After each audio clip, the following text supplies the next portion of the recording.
홍준표 경남지사가 이번 주 안으로 대선 출마 여부를 결정한다고 공식적으로 밝혔습니다. 본격적인 대선 전국에 경남적 각 정당도 급박해진 대선 일정에 맞춰 체제를 전환하는 등 준비에 돌입했습니다. 섬 지역의 레이더와 CCTV를 대폭 설치해 수산물 도난과 각종 해난 사고에 대비하는 시스템이 통영에 구축됐습니다. 지난 주말부터 경남에서 화재가 잇따랐습니다. 대기가 건조한 봄철이 겨울보다 화재가 더 잦아 주의가 필요합니다. 안녕하십니까. 이어서 경남 소식입니다. 홍준표 경남지사가 이번 주 안에 대선 출마 여부를 결정하겠다고 공식적으로 밝혔습니다. 홍 지사를 포함해 전국 자치단체장 6명이 대선 출마를 저울질하고 있는데요. 단체장 보궐선거가 이번 대선과 동시에 실시될지 오종우 기자가 전해드립니다. 자유한국당 당원권까지 회복해 대선 출마의 형식적인 제한이 모두 사라진 홍준표 경남지사. 기자간담회에서 이번 주 안에 대선 출마 여부를 결정하겠다고 밝혔습니다. 홍 지사는 출마한다면 예비 후보는 할 생각 없고 본 후보에 생각이 있다고 말해 자유한국당 본선 후보가 되겠다는 속내를 드러냈습니다. 대선 출마를 시사해온 홍준표 지사가 출마 시기를 언급한 것은 이번이 처음입니다. 이에 따라 앞으로 도지사 보궐선거가 대선과 동시에 이뤄질지 관심입니다. 경남을 포함해 현재 지자체장이 대선 주자로 거론되는 곳은 충남과 경기도, 성남시 등 6곳입니다. 현행 공직선거법상 대선일 30일 전까지 지자체장 보궐선거 실시 사유가 확정될 경우 이번 대선과 동시에 이뤄집니다. 3월 14일부터 실시 사유가 확정된 보궐선거 등은 대통령 선거일에 동시에 실시하도록 규정되어 있습니다. 홍 지사는 도지사 보궐선거는 없다는 입장을 여러 차례 밝혀 당 예비 경선에는 지사직을 유지하고 나설 것으로 보입니다. 하지만 당 대선 후보가 되면 공직선거법에 따라 도지사직을 사퇴해야 합니다. 결국 대선 본선 후보로 선출된 자치단체장이 사퇴하게 되면 단체장 보궐선거는 이번 대선과 함께 치러지게 됩니다. KBS 뉴스 오종우입니다. 박근혜 전 대통령에 대한 탄핵 심판이 인용으로 결정되면서 본격적인 대선 체제가 가동됐습니다. 경남 지역의 각 정당도 급박해진 일정에 맞춰 대선 준비에 돌입했습니다. 송윤중 기자가 보도합니다. 박근혜 전 대통령이 지난주 탄핵되면서 조기 대선이 확정됐습니다. 5월 9일 대선이 유력한 상황에서 각 정당도 2달이 채 넘지 않은 대선 일정에 집중하고 있습니다. 더불어민주당은 오는 31일 영남권 순회투표 등 지역 투표를 거쳐 이르면 다음 달 3일 대선 후보를 확정합니다. 더불어민주당 경남도당은 2차 선거인단 모집에 주력하고 양문석 전 방송통신위원회 상임위원과 조성환 전 밀양경찰서장을 영입하는 등 외연 확장에 나섰습니다. 경남에 특화된 공약을 준비하겠습니다. 그래서 후보가 정해지는 대로 전국 공약과 경남 특화 공약이 조화될 수 있도록 준비하겠습니다. 자유한국당도 예비 경선을 거쳐 오는 18일 본선 후보 3명을 발표한 뒤 31일 대선 후보를 확정합니다. 자유한국당 경남도당은 경선 흥행을 위해 당원 참여를 적극 유도할 계획입니다. 대통령 선거를 저희가 준비해야 되는 마당에서 우리 당력을 총집결시킬 수 있는 그런 다양한 방안을 모색 중에 있습니다. 국민의당 경남도당은 세부 경선 일정이 확정되면 당력을 집중한다는 방침이고 바른정당 경남도당도 도당 사무실을 조만간 마련하고 대선을 준비합니다. 또 심상정 대표가 일찍 대선 후보로 결정된 정의당 경남도당은 다음 주 선거대책위원회를 꾸리고 대선 준비에 나섭니다. KBS 뉴스 송현준입니다. 지난해 2달여 동안 의장 선출로 파행을 겪었던 사천시 의회 의장 나눠먹기 의혹이 사실로 드러나고 있습니다. 진통 끝에 의장이 된 김현철 사천시 의장이 오늘 사퇴서를 제출했는데요. 시민들의 비판 여론이 일고 있습니다. 보도에 최세진 기자입니다. 지난해 의장 선출을 놓고 2달여 동안 파행을 겪었던 사천시 의회. 당시 새누리당 김현철 의원이 의장이 되면서 갈등은 봉합됐지만 임기를 쪼개 의장을 나누기로 했다는 의혹이 일었습니다.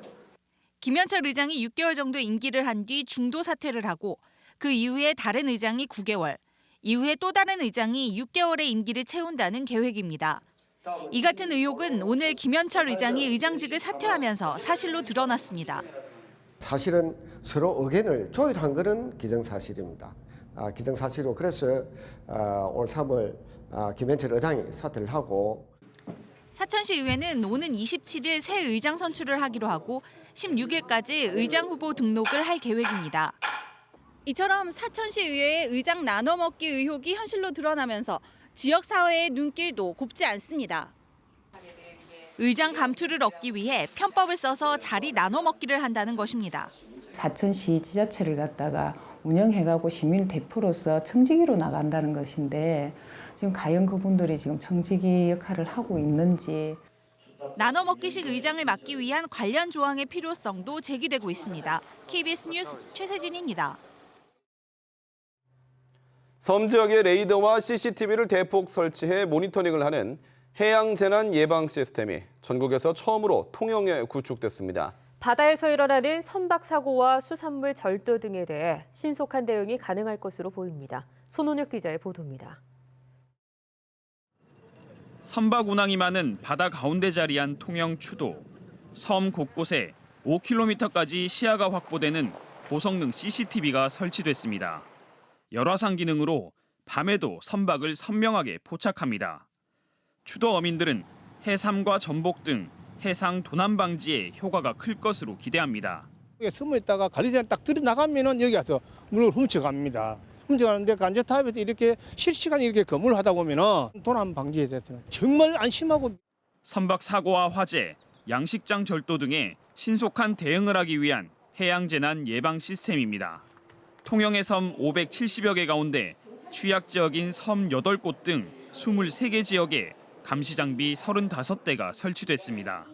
통합관제센터에서 24시간 실시간 모니터를 하고 특히 레이더 2대는 선박의 입출항, 운항 정보를 수집합니다. 통상적인 항로와 운항 시간에 대한 빅데이터를 수집해 이를 벗어난 선박은 이상징후로 보고 해경 등과 신속하게 대응하겠다는 겁니다. 또 각종 어선이 한 5천여 척 이렇게 운항하기 때문에 저희들은 그 시스템을 안전 시스템을 구축을 해서 저희 기존의 그 간제센터에서 24시간 간제를 하고 또 낚시객의 안전이나 해양 오염 단속 등 행정 업무에도 활용될 예정입니다. 통영시는 거제시와 연계 한산해역에도 이 같은 시스템을 오는 2018년까지 구축하는 등 해양 재난 예방 시스템을 확대할 예정입니다. KBS 뉴스 손원익입니다. 지난 주말부터 오늘까지 경남 곳곳에서 연달아 화재가 일어났습니다. 계절이 바뀌면서 화재 예방에 소홀해진 데다 봄철에는 대기도 건조해 화재 발생에 주의가 필요합니다. 보도에 오대성 기자입니다. 주택 지붕이 검게 그을렸고 창문 틈으로 연기가 빠져나옵니다. 담뱃불이 원인으로 추정되는 이 불로 혼자 살던 어르신이 숨졌습니다. 현장 도착해서지 이미 그 화재는 최전성기 플래시오버 단계를 지나가지고 불길이 집 밖으로 튀어나와 있는 상태였고 또 창녕에서는 전봇대 공사 과정에서 튄 불씨가 순식간에 옆 양봉장과 주변 들판을 태웠습니다. 진주에서도 축사 온열기 과열로 추정되는 불이 나는 등 화재가 잇따랐습니다. 추운 날씨가 풀리면서 심리적으로 화재 예방에 소홀해진 데다 건조한 대기 환경이 불이 나기에 최적인 환경을 만들고 있는 겁니다. 실제로 지난 3년간 발생한 전체 화재 중에 3분의 1가량이 3월부터 5월 사이에 일어났습니다. 사람이 다치는 비율도 겨울에 버금갈 만큼 높습니다. 긴장감 풀리면서 아무래도 이런 부분들 넉선한 이런 생각들을 가질 수가 있죠. 기존에 괜찮았는데 설마 이게 문제가 되겠나 이런 생각하고. 봄철 화재를 막기 위해 산촌 어촌에서는 소각을 삼가고 담배꽁초와 같은 생활 주변의 작은 불씨를 주의해야 한다고 전문가들은 조언합니다. KBS 뉴스 오대성입니다.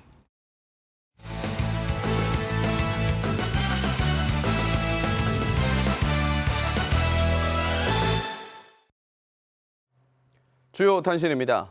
경남과 부산, 울산 지역 공공기관 4곳 중 1곳이 지방대 졸업자 35% 채용 기준을 이행하지 않는 것으로 나타났습니다.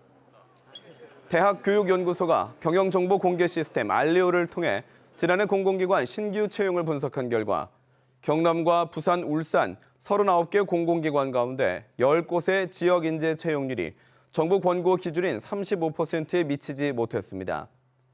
전국적으로는 공공기관 311곳 가운데 140곳, 약 45%가 권고 기준에 미달했습니다.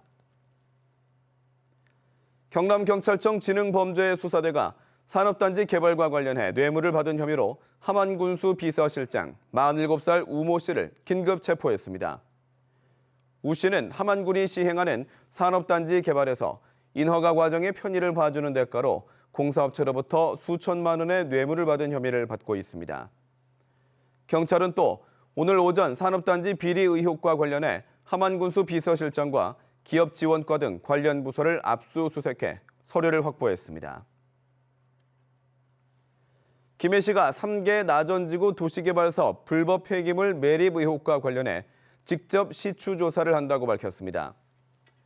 시추조사는 오는 20일부터 환경연합과 합의된 12개 공에 대해 시행하며 업체 측과 환경단체가 현장에 입회한 가운데 유관검사와 시료, 봉인을 할 계획입니다. 지난해 9월 김해 양산환경운동연합은 김해 3개 나전지구 도시개발 사업터에 폐기물이 불법 매립됐다는 의혹을 제기했습니다.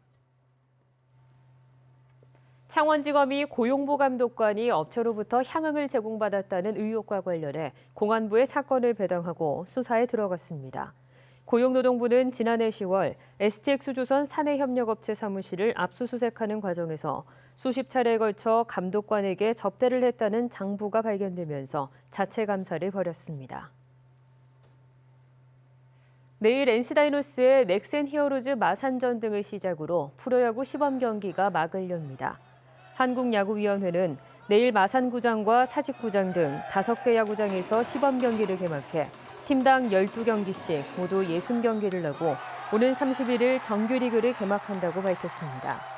NC다이노스는 내일부터 홈 8연전을 펼치고 다음 주 롯데와 기아를 상대로 전력을 시험합니다. 경남 소식이었습니다.